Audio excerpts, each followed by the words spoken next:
Ooka shaka, ooka shaka, ooka shaka, ooka shaka. I can't stop this feeling deep Do it. You inside got of me. Girl, you just don't realize what you do to me. it. Guardians of the Wow. Galaxy, Volume 3, film review with Brohood Productions. Hey, everybody. Welcome back. JP is here. He is ready. He is in the zone. Before we get into our film review, we know we are very, very late. We want to let you know about a few upcoming content. So, in the month of June, how many movies do we got? Like five. Five? I thought it was three. Oh. So we got Spider-Verse, Spider-Verse. We got Flash, Flash. We got the Indiana Jones. Indiana Jones. That's it. That's it for June. Was there any more? Well, I guess there's Transformers, but we're probably not Isn't seeing that. Loki coming out in June too? Or No, July? Loki is October 6th. In June, we get, I know what you're thinking, Secret Invasion. Ah, Secret Invasion, Secret yes. Invasion. So, we are going to have a fully loaded month. We are going to try to promise you that we're going to try to give reviews much faster. We're going to try to commit to that. So be looking out for our Spider-Verse review, Flash review, Indiana Jones review, and of course, however many episodes we get of Secret Invasion. That's going to be fun, very exciting for us. Also, look for us on the socials, specifically Instagram, where we're going to do some other stuff with those. And last but not least, we are syncing our brains together for our Batman Beyond story concept. So get ready for the next installment of that. But without further ado, our 50 cents, 2 cents, however the new kids say it these days, on Guardians of the Galaxy Volume 3. So, our A-OK approval is boom. Yes, highly recommended. And now we will give you the cinema score for the story and plot. We coincided, we cooperated, we compromised, and we said 8. 8 for the story. 8 out of 10. The villain we gave a 9. This is probably the only one we're gonna go really deep into in a little bit, but he was definitely Thanos level, Joker level, maybe Doctor Doom level, but we haven't seen a really good Doctor Doom in film yet, so we'll see about that. I think it was very Doctor Doom level.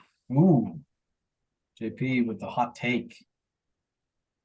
Doctor Doom, I wouldn't say it was Thanos level because we didn't really like we saw a little bit of his powers and Hmm. him evolve. Hmm. And yeah. Yeah, I meant more like at the level of hype, at the level of this is a villain you're scared of. Yeah. Yeah, yeah.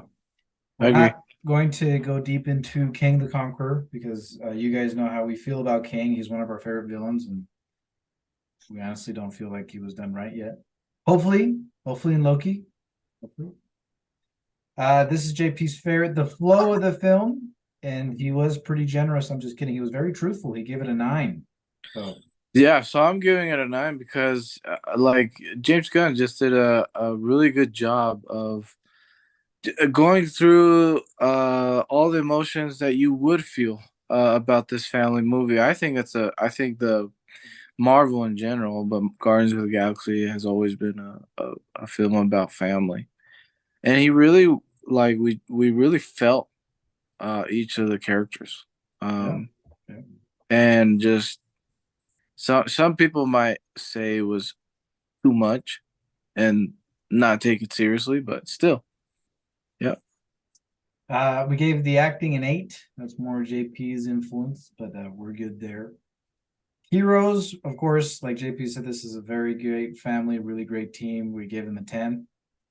So the overall score is 44 out of 50. So we are giving this movie a B plus. B plus. B plus.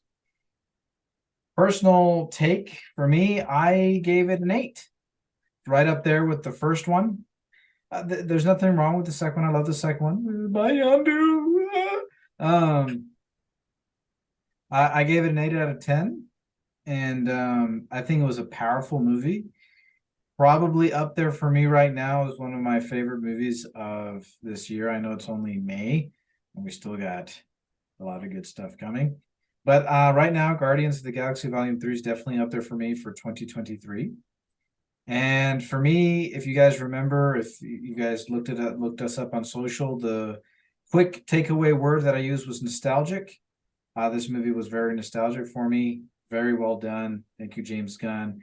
Something that I want to put out there before JP gives his mini review as well is that, yeah, I do agree with the statement. This was a James Gunn movie first and a Marvel movie second. I don't know if that's Marvel magic, if that's what everyone's referring to, because yeah, Avengers Endgame was a Russo brothers film, but it was also an Avengers film. So in a way, it was an Avengers film first, what we love, and a Marvel movie second. So that's kind of how I look at it. Sure, the directors or the writers have something to do with that. It's more of that feeling of Marvel magic first, and then a Marvel Studios movie second. Yeah, so I listened to a couple videos of James Gunn, and I kind of understand why he made this movie the way he did. He briefly talked about how growing up he was very influenced by action dramas, Chinese action dramas. And so understanding that, I understood why he took the direction that he did. I agree many to the points of what Alma has said. Overall, my personal take, not tank, is that Hey, it's a really good film. It's filled with a lot of laughter, happiness, and sadness, and tears, and just good all around. what? So would you give it out of 10? People were excited to hear. Oh, sorry. Yeah, it's probably 7.5, 8. Yeah, I guess the only thing I would add is, I do think, I just the first film was just great. I just thought it was great. The second sucked. And so it's a very hard, like, first place. Either the Guardians of the Galaxy 1 or 3 is really up there. Wow, JP really didn't like the second one. This is hard to take in. This is a first for me, guys. I didn't know this. So Yeah, you did. It's just it wasn't good. I don't know. Here's another thing I will say is, we may be correct, but I am asking you: is Guardians of the Galaxy 3 end of Phase 4 or beginning of Phase 5? I want to say it's beginning of phase five. I want to say Okay, because because I phase would just say it's a lot better than the other movies. Yeah, yeah. yeah, we've seen those I just memes. We agree with some of them. Like honestly, for me, Shang-Chi was a great Marvel film. oh Uh yeah, definitely. I consider Spider-Man No Way Home a Spider-Man film, not necessarily an MCU film. And you've heard Yeah, us say we loved that movie a lot.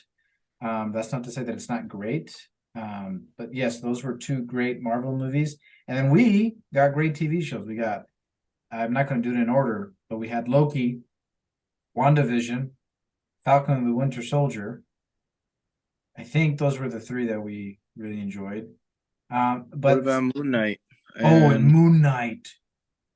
All right. Moon Knight, definitely in there. But what I'm trying to say is after that, I mean, we weren't big fans of Doctor Strange 2. That's not a surprise to anybody. We weren't big fans of Thor Love and Thunder. A lot of the most recent Marvel TV shows we haven't been fond of. Um, and so, of course, yeah, Guardians of the Galaxy Volume 3 has been the first movie that we have actually felt that is like Marvel classic. I just really like the fact that it was very enclosed. Because Mhm. you know that we didn't it didn't need to bring any of the higher. um the what do you call the overarching story, Yeah, you know. and that's what Even I. though even though the other films that came out, like Shang-Chi was very enclosed, but I felt it was very true to a lot of things.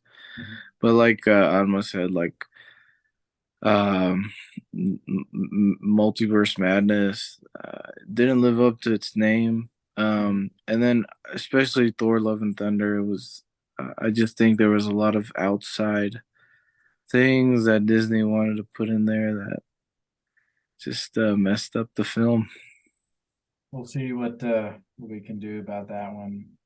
But just touching on what JP is saying, and that's kind of how we're gonna wrap up this video, this film review, is if you look at the original MCU, the OG, a lot of it was enclosed, you know. It didn't really touch on the bigger story, maybe in moments. Um, but like we've always talked about, we want a good balance of both. We want enclosed films, but to feel how it's connected to everything. So if this phase is all about, or this saga is all about the multiverse, where's the tie-in? We got a barrage of content and a barrage of characters, but no connection. I do agree with a lot of people. How are we supposed to relate to Shang-Chi when we haven't seen him for what, 2 years from real person time? We haven't seen the new Captain America for about the same amount of time. How does Moon Knight fit into any of this?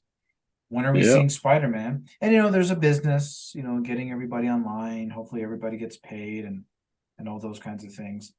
But yes, make proper, beautiful movies in and of themselves, but also help us connect to the overall story and to these characters. There are very few characters that we have an emotional connection with right Hmm. now. And I think part of the reason why this movie worked is we have an emotional connection to them, and technically it's their last one. So who are we going to connect with now? So I Well, hope we get some answers in Secret Invasion and Loki. Um, I know there's one more Marvel movie coming out, the Marvels, and then next year we're getting other good stuff like the Captain America film. So I just don't know where Marvel's really taking us. I feel like they've kind of kept us in the dark, to be honest. mm, yeah, I do think so too. Yeah. So I guess we'll leave a question mark like the Riddler. We don't know the answer to this riddle. But hopefully um, Kevin Feige has a good plan for us. He hyped us up with Kang Dynasty and Secret Wars, so we know where it's going, but we have no context for the middle. Yeah. Yeah. Well, our great audience, we are grateful that you've spent some time here on beautiful YouTube here with us. Please be excited as June rolls around and we get to review some good stuff.